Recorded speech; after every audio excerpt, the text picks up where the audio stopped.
네, 고맙습니다. 이 찬양 배우면 좋을 것 같아요. 예, 가르쳐 주세요. 따라서 한번 해보겠습니다. 코르반, 코르반, 가까이 오라. 예. 저희가 고난 주간을 이제 오늘은 종료주일이고 한 주간 고난 주간인데 마침 레위기서를 읽고 있다는 사실이 저는 개인적으로 굉장히 가슴 벅차고 좋습니다. 이 레위기서는 굉장히 어려운 것 같지만 깨닫고 나면 얼마나 은혜로운 말씀인지 몰라요. 그래서 레위기서를 복음 중에 복음이라고도 할 만큼 굉장히 우리에게 주시는 교훈이 크고 그 속에 담겨진 의미가 엄청난데 짧은 시간이지만 그 말씀을 나누고 싶어서 잊어버리지 마시라고 칼럼에 오늘 내용의 중요한 부분을 써 놓았으니까 이 시간은 말고 예배 끝나고 꼭 한번 읽어보시기를 바라겠습니다. 레위기는 어떻게 죄인된 우리가 하나님과 교제할 수 있는가, 하나님과 교제할 수 있도록 길을 열어주신 그 하나님의 은혜 감사함으로 어떻게 하나님과 교제할 수 있는지를 가르쳐주는 모습이 레위기서에 담겨 있는 거예요. 하나님이 이스라엘 백성들을 출애굽하여 애굽에서 노예로 있던 그들을 불러내시고 시내 광야에 3개월 정도 있다가 도착한 후에 시내 광야에서 위로는 시내 산에서 아버지의 계명을 주시고 그 아래에서는 말씀하신 성막과 성막에 들어가는 기구와 제사장의 옷을 만들게 하셨고 회막이 다 완성된 후에 이제 제사가 진행이 됐습니다. 그 레위기는 바로 그렇게 회막 안에서 드려지는 다양한 제사의 의미를 우리에게 말씀하고 있는 거예요. 그래서 예물은 성도가 오늘 그 드리는 예물에 대한 오해가 사실 많이 있습니다. 그래서 오늘 그 오해도 풀고 그리고 오늘 본문의 말씀이 하나님이 받으신 예물이 무엇인지 너무 명확하게 말씀하시기 때문에 그 말씀을 깨닫는 시간 될 수 있게 되기를 주의 이름으로 축복합니다. 여호와께서 회막에서 모세를 부르시고, 자, 하나님이 누굴 부르셨어요? 모세를 부르셨습니다. 어디에서 부르셨어요? 회막에서 부르셨어요. 하나님께서 모세를 부르셨는데 인생은 항상 부르심으로 시작이 돼요. 세상을 창조하실 때에도 하나님께서 하늘에 빛을 낮이라 부르시고 어둠을 밤이라 부르시니라. 자연도 해와 달도 하나님이 부르신 거예요. 부르심으로 시작이 되는 거예요. 자연도 그분이 빛이 있으라 부르시니 빛이 생긴 거예요. 하나님이 역사 가운데는 부르심으로 시작되는데 자연조차도 하나님의 부르심 가운데 있고 오늘 하나님의 사람들을 부르시는데 두 번 부르세요. 첫 번째는 하나님의 자녀로 부르셔서 그분의 자녀가 되게 하시고 내가 이 땅에 출생했다고 하여 그분의 자녀가 아니라 못된 신앙이라고 하여 그분의 자녀가 아니고 나의 입술로 그분을 내 인생의 구주로 고백할 때에 주님의 자녀가 되는 것입니다. 자녀로 먼저 우리를 부르시고 부른 자들을 주의 일꾼으로 부르시는 거예요. 그래서 하나님께서는 누가 주의 일꾼인가? 그분의 자녀가 주의 일꾼인 거예요. 그분의 자녀로 부름받은 자가 주의 일꾼이 되는 거예요. 그러니까 모든 부르심은 그분에게서 시작이 되는데 어디에서 부르셨는가? 바로 회막에서 부르셨다는 거예요. 회막은 하나님과 사람이 만나는 장소인데 회막을 다른 말로 하면 하나님의 임재하시는 장소. 하나님이 그전에는 하늘에서 우리가 상상한 하늘에서 때로는 다양한 표현으로 말씀하시고 나타나셨지만 이제는 눈에 보이는 성막으로 눈에 보이게 하시고 거기에 임재하시겠다고 말씀하시면서 이 세상에 하나님이 임재하시는 장소로 바로 그 회막이라는 것을 만들게 하신 거예요. 성막과 회막, 증거막 다 같은 말이고요. 성막은 하나님의 성전의 거룩한 기물을 얘기할 때 성막이라고 하고 회막은 하나님과 만날 때 회막이라고 하니까 다 같은 표현이라는 것을 기억하시기를 바라요. 회막은 예수님이 이 땅에 육신을 입고 오신 것처럼 마치 우리에게 임마누엘로 오신 예수님을 생각하게 하는 거예요. 그분이 우리에게 우리처럼 육체가 있지는 않으시지만 바로 그 회막이라는 걸 통해서 하나님이 여기 임재하고 계시는구나 하는 것들을 시각적으로 보게 하신 거예요. 그 당시에는 회막을 통해서 하나님을 이곳에 계시는구나 하고 시각적으로 보이게 하셨던 것은 오늘날 세상에 있는 모든 예배당은 바로 그분의 이름을 두고 그분의 이름을 높이고 그분의 뜻을 전하고 그 뜻을 이루는 바로 그분의 이름이 이곳에 있는 처소라는 것을 기억할 수 있게 되기를 바랍니다. 모든 인생은 하나님을 만나야 되는데 하나님을 만나는 장소가 바로 회막이라고 하는 거예요. 왜 하나님 만나야 될까요? 운전하다가 자동차 고장 나면 고쳐요, 안 고쳐요? 돈 많은 사람은 고치지 않고 새로 사겠죠. 예.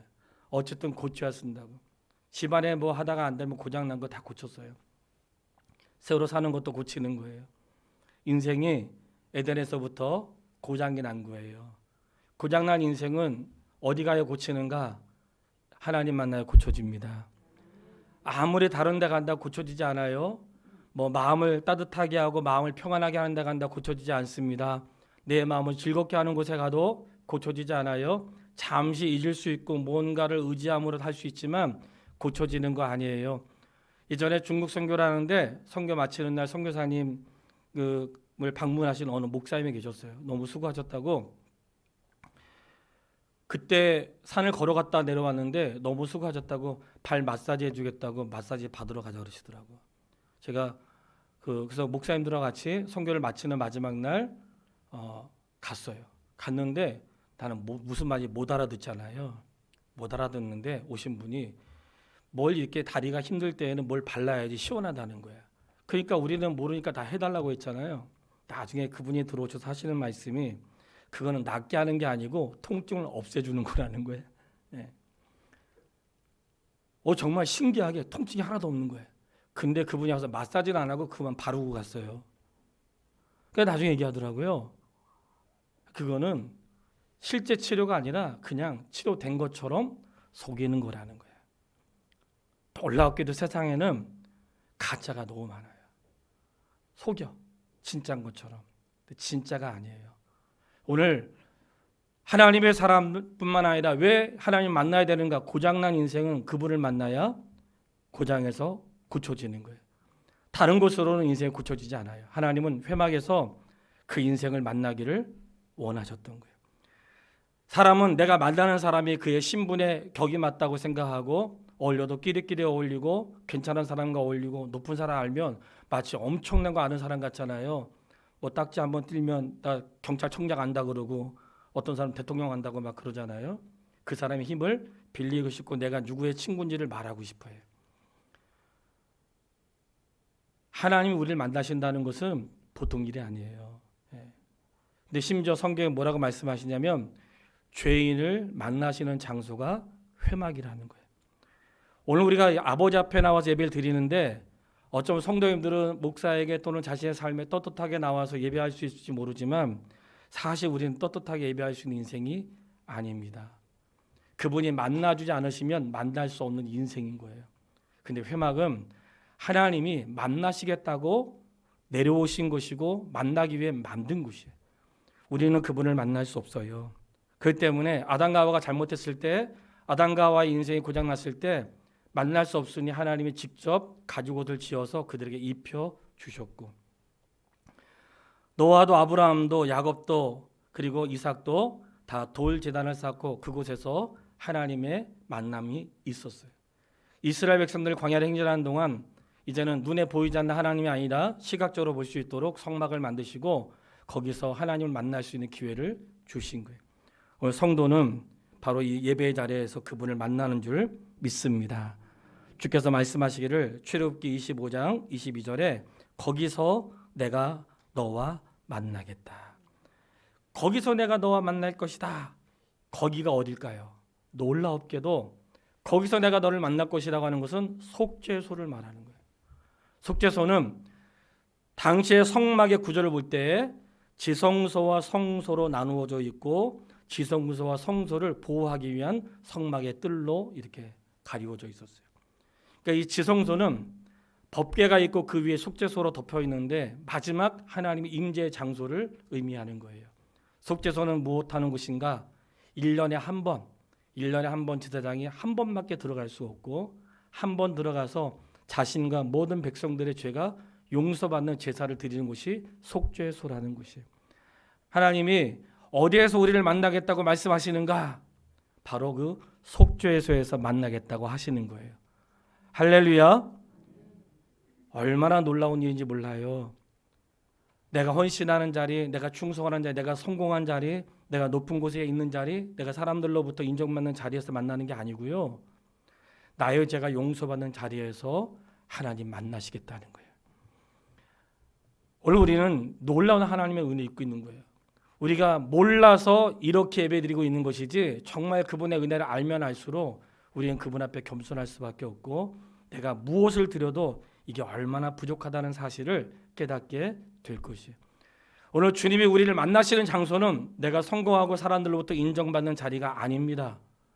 오늘 주님이 나를 만나신 장소는 내가 죄악 가운데 죽어야 되고 더 이상 주님의 도우심 없이는 회복할 수 없는 그 자리에 하나님이 거기서 만나서 나의 죄를 용서하시고 그리고 회복된 생애를 살아갈 수 있도록 하시기 위하여 속죄소에서 만나겠다고 말씀하신 거예요. 바로 우리가 오늘날 회막은 없어졌지만 바로 예배당은 무엇하는 것인가?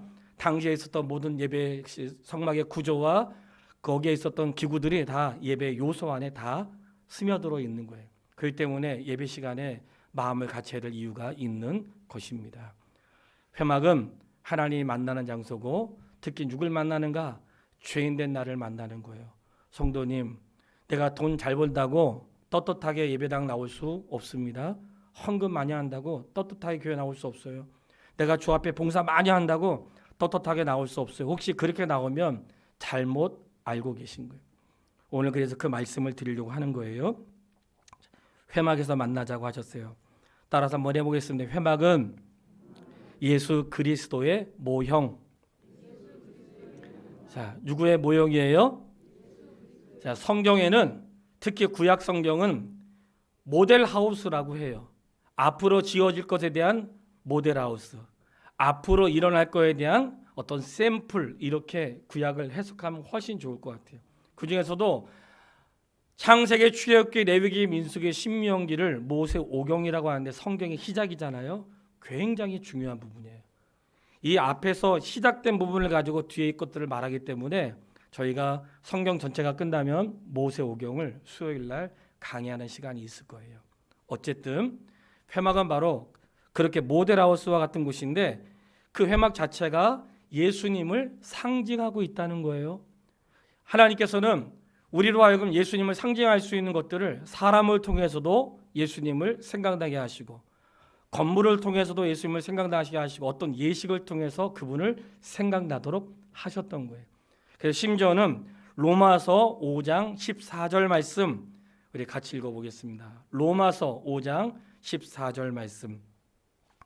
그러나 아담으로부터 모세까지 아담의 범죄와 같은 죄를 짓지 아니한 자들까지도 사망이 왕노릇하였더니 아담은 오실 자의 모형이라. 아멘. 아담은 누구예요? 오실 자의 모형이라는 거예요. 그래서 성경은 뭐라고 말씀하시냐면 첫 번째 아담은 실패하고 첫 번째 아담은 죄를 짓고 첫 번째 아담은 하나님과의 관계를 멀어지게 했으나 이 두 번째 아담을 예수님이라고 하는 것은 새로운 시작, 예수님을 통하여 새롭게 시작하셨던 두 번째 아담 되신 예수님은 멀어지게 했던 것을 회복하게 하시고 죄 지었던 인생을 뒤로하고 죄 짓지 않는 모습으로 관계를 회복하신 두 번째 아담으로 예수님을 소개한 것이에요. 그래서 예수님은 첫 번째 아담이었던 자가 실패했던 것을 두 번째 아담으로 오셔서 우리를 새롭게 하시는 모형으로 삼으셨다는 거예요. 여러 가지 구약의 사건들이 있어요. 홍해, 반석을 명하여 물이 나오는 이제 그런 사건들을 우리가 구약을 통해 보는데 이것을 신약에서 무엇인지 또 가르쳐주고 있어요. 고린도전서 10장 1절로 4절 말씀. 고린도전서 10장 1절로 4절 말씀. 이것은 구약의 어떤 사건들은 바로 장차 오실 예수님을 가르치고 있는 것이다 하는 것들을 표현하고 있는 것이. 형제들아, 나는 너희가 알지 못하기를 원하지 아니하노니 우리 조상들이 다 구름 아래에 있고 바다 가운데로 지내며 모세에게 속하여 다 구름과 바다에서 뭘 받았어요? 세례를 받고 홍해를 건넌 것이 뭐예요? 세례를 받았다는 거예요. 다 같이 신령한 음식을 먹고 신령한 음료를 마셨으니 광야에서 먹었던 신령한 음식은 뭐였을까요? 만나. 광야에서 먹었던 음료는 무엇일까요? 바로 물이었는데 이것을 바로 그들이 따르는 신령한 반석으로부터 맞았으니 그 반석은 누구세요? 곧 그리스도시라. 그러니까 구약에 있는 어떤 사건은 장차 오실 예수님을 예고하고 있었다는 거예요. 그러니까 구약에 있는 사람들은 어떻게 구원받았을까요? 우린 예수 믿고 구원받았는데 구약에 있는 사람들은 어떻게 예수 믿고 어떻게 구원을 받았냐면 오실 예수님을 바라봄으로 구원받은 것이에요. 신약시대의 사람들은 어떻게 구원받았을까? 오신 예수님을 믿음으로 구원받은 것입니다. 오늘날 우리는 어떻게 구원받는가? 과거에 오셨고 다시 오실 그분을 믿음으로 구원받는 것입니다. 중심에 예수 그리스도가 있는 것이에요. 그러니까 사람을 통해서도 어떤 사건을 통해서도 바로 주님을 우리에게 나타내고 있는 것이고, 심지어는 이스라엘 백성들이 광야를 행진하기 전에 애굽에서 나올 때 진 문설주에 양의 피를 바르고 또 아직은 읽지 않았지만 광야를 행하다 이스라엘 백성들이 범죄하여 모세가 뱀의 형상을 딱 들은 게 있어요. 이런 것들이 다 누구를 의미하는가? 출애굽할 때에 마지막 밤에 있었던 장자들이 죽을 때에 진 문설주에 발랐던 어린 양의 피는 장차 오실 예수 그리스도의 보혈의 피를 상징하는 것이고, 광야에서 이스라엘 백성들이 범죄함으로 죽어갈 때에 구리뱀을 만들어 높이 들면서 이 뱀을 쳐다본 자는 살 것이다 했을 때 바로 쳐다본 자는 살았는데 그것이 바로 장차 오실 예수 그리스도의 십자가의 모형으로 보여준 거죠. 그리고 예수님께서는 오늘 우리가 레위기서에 있는 다양한 제사가 있잖아요. 번제, 소제, 화목제, 속죄제, 속건제, 이 다양한 제사가 있는데 이 모든 제사가 다 예수 그리스도를 상징하고 있다는 거예요. 그래서 내일부터 있는 5일 동안의 새벽 기도에는 이 5대 제사, 바로 이것이 어떻게 예수님과 연관되어 있는지 새벽 기도를 통해서 영상으로 방송하도록 그렇게 하겠습니다. 자, 이렇게 회막은 하나님을 만나는 곳이고 회막 안에 있는 모든 기구들은 바로 하나님께 드리는 예배에 포함되어 있다고 그랬어요. 자, 회막을 상상하세요. 자, 우리가 회막으로 들어간다고 생각하세요. 들어왔어요. 회막에는 문이 하나밖에 없어요. 그 문을 통과해서 들어가는 거예요. 그 문을 통과해 들어갈 때 우리는 이렇게 고백하는 거예요. 내 인생의 구원의 유일한 문은 예수 그리스도이십니다. 그러면서 그 문을 통과하는 거예요. 거기에 번제단이 있어요. 번제단은 죄로 인하여 죄를 태우는 곳이잖아요. 하나님, 내 인생의 모든 죄는 예수 그리스도의 보혈의 피로 씻음을 받습니다. 번제단을 통과하여 물두멍이 있어요. 물두멍에서 손을 씻고 거기는 섬기는 자들의 씻는 곳이거든요. 그러면서 내가 죄사함의 은혜를 입었지만 내 일생에 죄 가운데 구별하여 살며 죄의 고리를 끊고 살고 거룩하게 살기로 다짐하며 성소로 들어가는 거예요. 성소에 들어가면 등대가 있고 떡상이 있고 거기에 향단이 있는데, 등대는 하나님, 제가 빛처럼 살지 못했다면 빛처럼 살게 해주세요. 내 안에 빛이 있나요? 하고 등대 앞에 자신을 살피는 것이고, 떡상은 예수 그리스도의 죽으심과 그의 몸을 나눠주신 것을 상징하는데, 내 인생의 모든 것은 위로부터 나에게 공급하시는 것을 믿습니다. 그런 고백과 더불어서 저도 평생 살면서 주의 은혜 가운데 자신의 몸을 나누신 주님의 삶을 실천하며 살 수 있도록 내 영혼을 도와주십시오. 그러면서 떡상을 지나는 거예요. 가운데 향단이 있어요. 향단은 성도의 기도인데 그 기도는 꺼지지 않고 드리는 기도였어요. 그래서 쉬지 말고 기도하라 하신 거예요. 내가 나의 삶에 기도가 꺼지고 있지는 않았는지 돌아보는 것은 향단 앞에서 삶을 돌아보게 됩니다. 그리고 지성소에 들어가면 거기에 법궤가 있습니다. 법궤 안에는 3가지가 있었고, 율법과 아론의 쌍난 지팡이와 만나가 있었는데, 율법은 하나님 내가 말씀대로 살았나요? 자신을 돌아보게 하고, 쌍난 지팡이는 죽었던 지팡이에 싹이 있는 것처럼 저는 부활을 믿습니다. 그런 뜻이 있고, 만나는 내 평생의 양식은 위로부터 나에게 공급하심을 믿습니다. 그게 바로 속죄소 안에 있는, 지성소에 있는 것이고, 법궤를 덮는 그 뚜껑을 속죄소라고 하는데, 혹시 내가 죄를 범하여 미리 면역할지라도 그분 앞에 서면 덮는다. 내 모든 죄를 덮어주시는 그분의 은혜를 통과하게 되는 것입니다. 바로 그 자리에서 나를 만나시겠다는 거예요. 그러니까 우리가 주 앞에 나갔는데 문 열고 오고 성도들하고 만나고 할 수 있지만 예배의 정신은 이게 다 들어있는 거예요. 예배의 예식 가운데는 바로 내가 그 문을 통과하고 번제단을 통과하고 물두멍을 통과하고 등불과 떡상과 촛대를 통과하여 거기에 법궤와 그 법궤대를 살지 못한 뚜껑을 덮는 속죄소에서 그분을 만나는 거예요. 오늘날 성막은 없지만 바로 이 시간이 그렇게 만나는 장소라는 것을 기억할 수 있게 되기를 바랍니다. 자, 본문의 말씀 1장 2절 말씀을 우리 읽도록 하겠습니다. 이스라엘 자손에게 말하여 이르라. 여기까지. 이스라엘 자손에게 말하여 이르라. 누구에게 말씀하셨어요?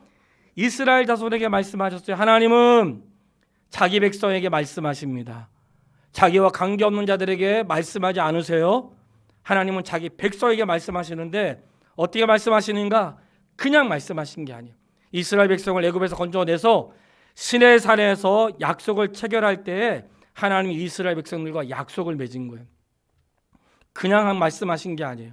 하나님이 이스라엘 백성을 불렀지만 그 시내산에서 율법을 주실 때에 너희가 이 말씀을 지키겠느냐?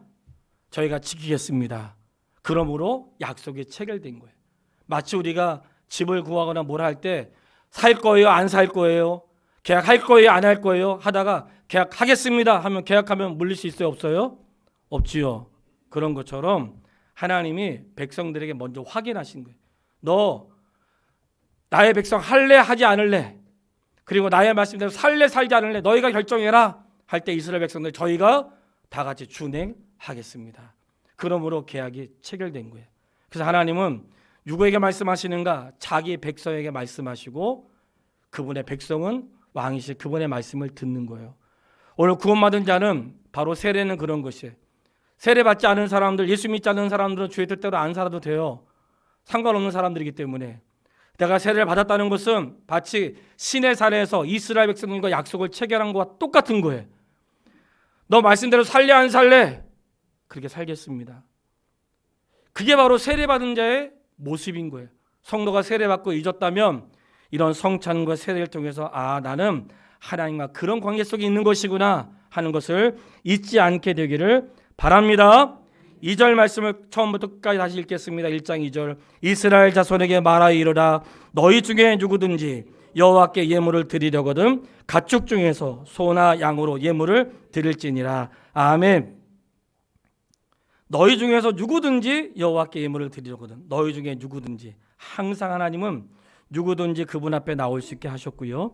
그리고 이런 제사의 방법을 결정하기 전에 이미 그들은 제사를 지내고 있었어요. 여기서 제사라는 표현은 사람들이 알고 있는 제사가 아니라 예배라는 표현이 더 정확한데 구약은 그 표현을 제사라고 했기 때문에 성도들이 헷갈리지 않게 되길 바랍니다. 그 제사는 오늘날로 표현은 예배고 이 제사가 오늘 사람들이 알고 있는 그 제사와 다르다는 것을 말씀드리고요. 하나님께로 나가는데 왜 예물이 있어야 되는가? 이제 그게 중요해요. 이 어설프게 아는 사람들이 성경을 오해하고 그리고 어설프게 알고 이 진리를 모르니까 혼돈에 빠지는 거예요. 누가 그러더라고요. 야, 교회 가려면 돈 있어야 돼. 돈 없는 사람은 교회도 못 간다. 야. 그런 말은 성경에 나와 있지 않습니다. 예. 혹시 누가 그렇게 얘기하는지 모르겠지만 그런 말은 성경에 없어요. 오늘 예물이라고 하는 것은 하나님께 나가는 방법이 맞아요. 예물이 있어야 그분께 나갈 수가 있어요. 왜냐? 하나님을 만나는데 누가 만날 수 있냐면 처음에 아담과 하와를 만들 때는 누구의 형상대로 만드셨어요? 하나님의 형상대로 지음받았어요. 그런데 하나님의 형상대로 지음받은 아담과 하와가 죄를 범했네. 하나님의 형상을 잃어버린 거예요. 죄를 범함으로 잃어버렸어요. 그 다음부터 아담과 하와를 통해 출생한 사람들은 누구 형상 닮았을까요? 대답하기 곤란할 수도 있어요. 아담의 형상을 닮았어요.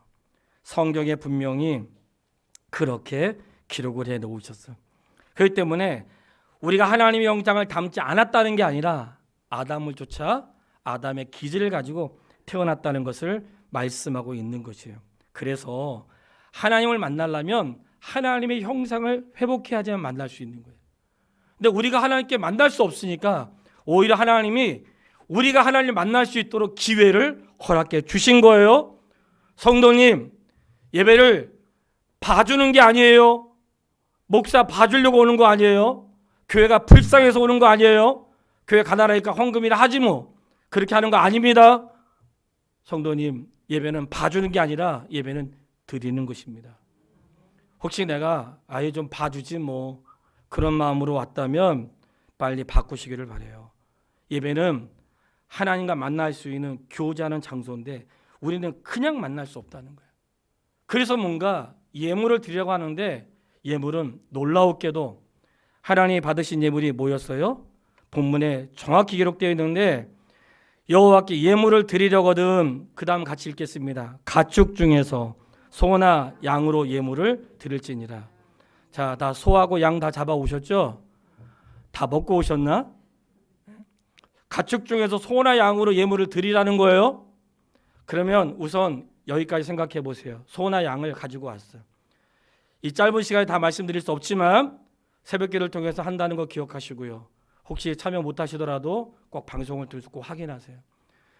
소나 양이나 염소를 가지고 또는 비둘기 가지고 드릴 수 있었는데 하나님이 사람들로부터 받으시는 예물이 소가 없어서 소를 받으시겠어요? 소를 드시고 싶어서 소를 받으시겠어요?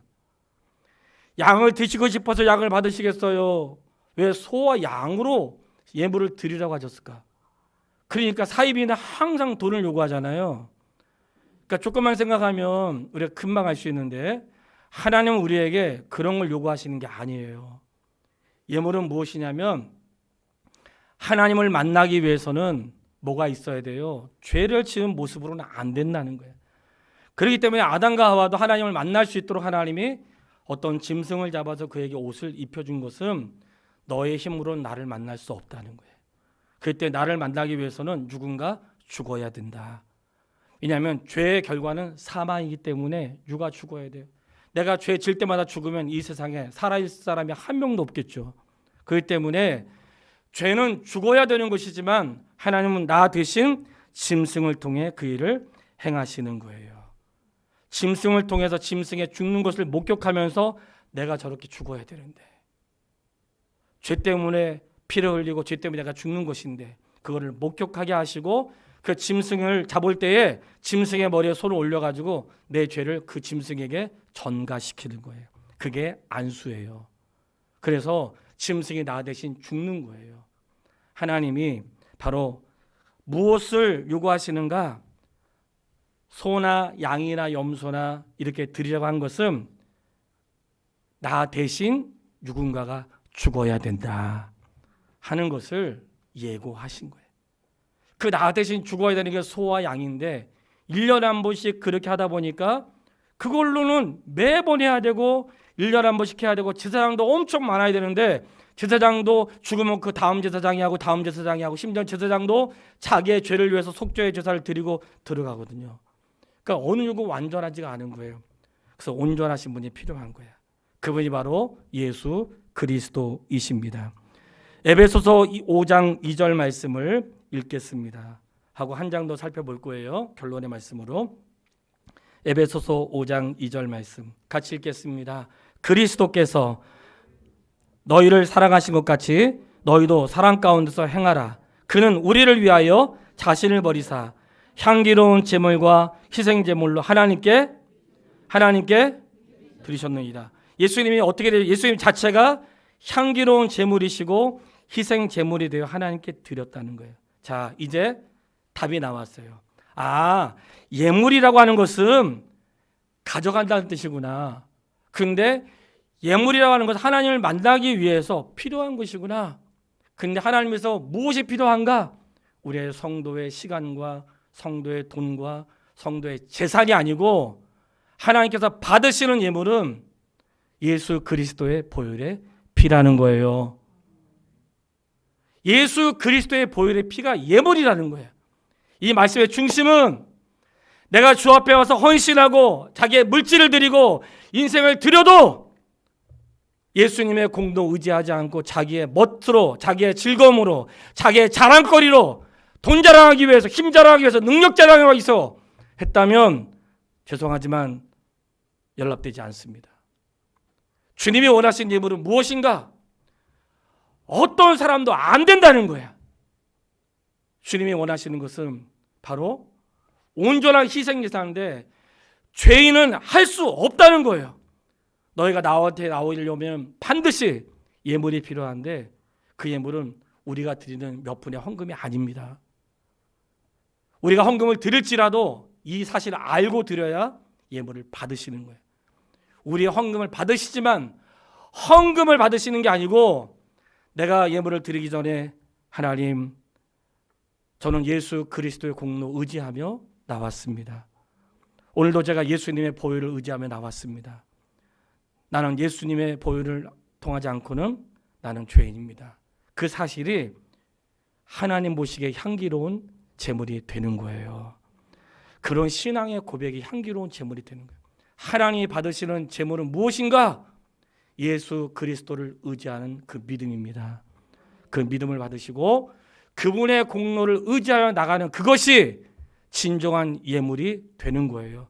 내가 오늘 주 앞에 나와서도 자기의 의지와 힘으로 드린다면 예배는 연락되지 않을 것입니다. 그러나 내가 잘 살고 무엇 살고 멋있게 살고 무엇이든지 할 수 있지만 그것을 의지하는 게 아니고 그럴지라도 제가 주님 앞에 나는 죄인이고 주님의 공로 없이 살 수 없습니다. 이렇게 드려진 예배와 예물을 흠양하신다는 사실을 믿으세요. 그 예물을 드리는데 오늘 우리가 드린 예물은 무엇인가? 바로 예수 그리스도를 향한 믿음과 공로 위에 너무나 감사해서 나 같은 죄인 살리신 그분의 은혜가 감사해서 나 같은 죄인이 주의 전에 머물 수 있다는 게 감사해서 나 같은 죄인이 주의를 할 수 있다는 것이 감사해서 나 같은 죄인이 오늘도 살려주신 게 감사해서 드리는 모두 감사의 예물인 거예요. 그렇기 때문에 어린 시절에 불렀던 찬양이 있어요. 돈으로도 못 가요 하나님 나라, 힘으로도 못 가요 하나님 나라, 예뻐도 못 가요 하나님 나라, 벼슬로도 못 가요 하나님 나라, 마음 착해도 못 가요 하나님 나라. 여러분 못 간대요. 못 가요. 그걸로 못 간다고. 믿음으로 가는 나라, 하나님 나라. 하나님 받으시는 것은 우리의 믿음인 거예요. 그래서 그 예물을 향기롭다고 한 것은 소 태우고 양 태우는데 무슨 향기롭겠습니까? 하나님이 그 향을 받으시겠습니까? 여기서 향기롭다고 하는 것은 소와 양과 흠없는 짐승을 드리기 위한, 내가 하나님께 소를 잡고 양을 잡고 비둘기를 잡기 위해서 흠없는 것을 준비하는 그 준비의 수고를 향기롭다고 하시는 거예요. 그 마음과 중심이 향기롭고 내가 주를 향한 마음이 향기롭고 내 죄가 나는 죄인이라는 사실을 고백하는 것이 향기롭다는 거예요. 그 향기로움을 받으시겠다는 거예요. 하나님은 그걸 받으시는 거예요. 성도님, 우리가 주 앞에 나갈 때 예수 공로 의지하여 나와서 그분 의지하여 예배하고 그분을 통하여 승리할 수 있게 되기를 주님의 이름으로 축원합니다. 목숨 다하고 헌신해도 주님의 공로 의지하지 않으면 연락되지 않습니다. 자기 자랑으로 사는 사람 연락되지 않습니다. 그래서 우리가 늘 주님 앞에 무엇을 해도 주님의 공로로 돌리는 것이 합당한 것입니다. 결론, 히브리서 10장 19절 말씀을 다 같이 읽고 마치겠습니다. 히브리서 10장 19절 말씀. 히브리서 10장 19절 말씀 다 같이 읽겠습니다. 그러므로 형제들아, 우리가 예수의 피를 힘입어 성소에 들어갈 담력을 얻었나니. 할렐루야. 오늘 우리가 예수의 피를 힘입어 담력을 얻어 나온 거예요. 죄인이 어떻게 나올 수 있는가? 예수 그리스도의 공로 의지하여. 내가 나 같은 죄인이 어떻게 주 앞에 나올 수 있는가? 예수 그리스도의 피를 힘입어 담대히 나오라고 말씀하셨어요. 부끄럽게 나오지 말고 담대하게 나오십시오. 담대하게 그분 앞에 가십시오. 예수 그리스도를 의지하는 자는 담대히 나가십시오. 내가 비록 죄 가운데 빠지고 연약하고 여전히 죄악 가운데 헤맬지라도 그분의 이름을 의지하여 담대히 나오십시오. 내가 마음껏 예물을 드릴 수 없고 내 삶이 나이가 들고 내가 뭔가 할 수 있는 것이 없다 할지라도 담대히 나가십시오. 예수 그리스도의 공로를 의지하는 것만이 하나님 받으시는 것이고 그 이외에는 감사의 제사라는 것을 기억할 수 있게 되기를 주님의 이름으로 축복합니다. 기도하겠습니다. 살아계신 아버지 하나님, 깨닫고 나니 예물이 소나 양이나 염소나 우리가 드리는 11조나 감사가 아니라 바로 예수 그리스도의 보혈의 피였습니다. 몰랐다면 용서해 주시고 이제라도 예수님의 보혈 의지하여 주 앞에 나아갈 수 있도록 인도하여 주시옵소서. 잘난 사람 못난 사람 많이 있지만 자기 잘난 것으로 나오지 않게 하시고 못났다고 실족하지 않게 하시고 그저 우리는 다 같이 예수님의 공로 의지하여 나아갈 수 있도록 인도하여 주시옵소서. 예수님의 이름으로